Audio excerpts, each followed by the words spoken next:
আমলের দাম এত কেন কম, নামাজের দাম এত কেন কম? কারণ আমার জীবনে একদিনও আমি নামাজের জন্য কষ্টের শিকার হইনি। ঈমান আনার জন্য আমার বুকের মধ্যে কেউ পাথর চাপা দেয়নি। নামাজের জন্য কেউ আমার জন্য মসজিদে তালা দেয়নি। আমার রোজা রাখার জন্য কোনো ব্যক্তি আমার সামনে আশ্রয় হয়নি। আমি আমার স্বাধীনভাবে নামাজ পড়তে পারার সুযোগ পাওয়ায়, ঈমান বংশীয়ভাবে পেয়ে যাওয়ায় এই ঈমান আমার কাছে এত সস্তা মনে হয়। ঈমানের কি দাম, ইসলামের কি দাম, তা তো হযরত ওমর বুঝেছিলেন।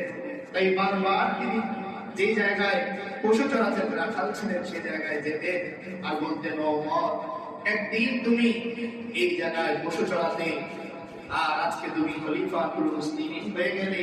কিসের বদৌলতে ওমর যেতে বলতেন?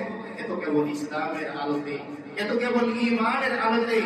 ইসলামের কি দাম ছিল এ তো বলেছিলেন হযরত বিলাল।